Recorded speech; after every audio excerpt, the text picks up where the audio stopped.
Passage to India by E.M. Foster.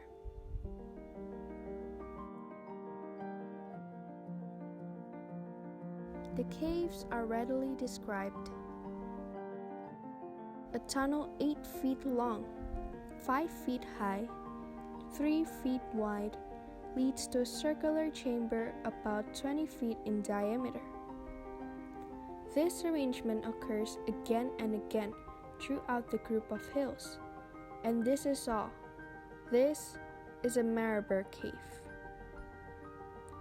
Having seen one such cave, having seen 2, having seen 3, 4, 14, 24.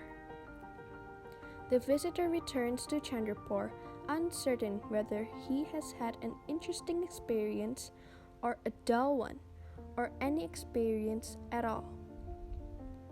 He finds it difficult to discuss the caves or to keep them apart in his mind, for the pattern never varies, and no carving, not even a bee's nest or a bat, distinguishes one from another. Nothing attaches to them, and their reputation, for they have one, does not depend upon human speech.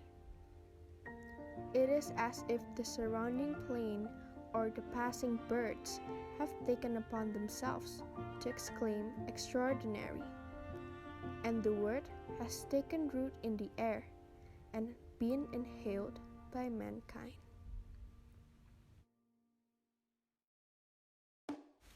In the form of a paragraph, the writer is describing the uniqueness and beauty of an ordinary cave located in India that is spoken through the experience itself, rather than what human words could declare.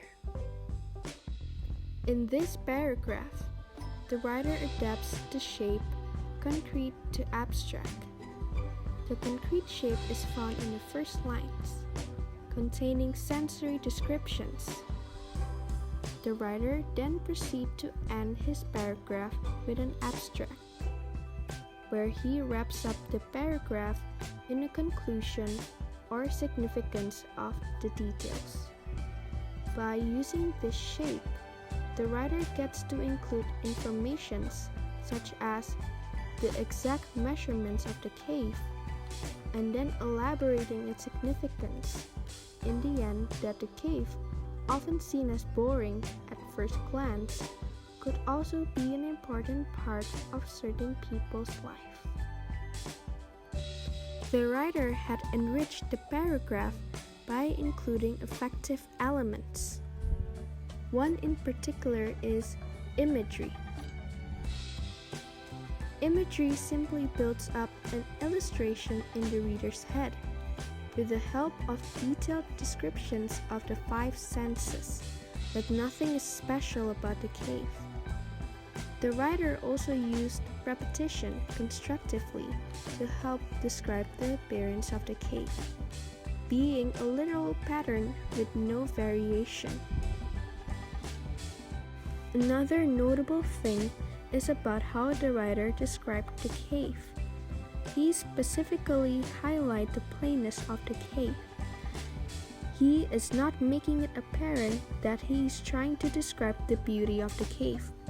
Instead, he uses those weak points as a text that contains its own hidden subtext for the readers to digest.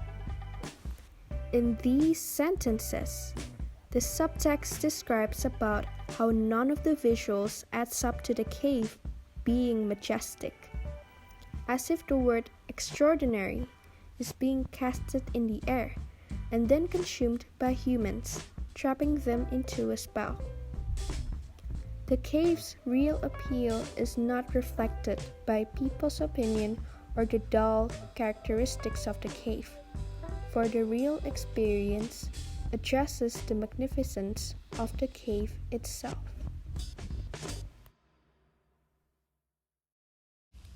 These illustrations are used with subtle colors instead of colors that tend to pop, such as red, green, or bright yellow.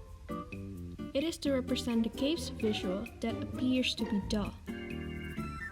White strokes, represented as sunlight, are used to brighten the dull brown mountains up to represent the visitor's perspective of the cave and their confusion as the beauty of the sunshine is within the dull mountains. The caves are drawn with simple colors such as black and white to relate to the dull descriptions that the writer described as a cave with no carvings.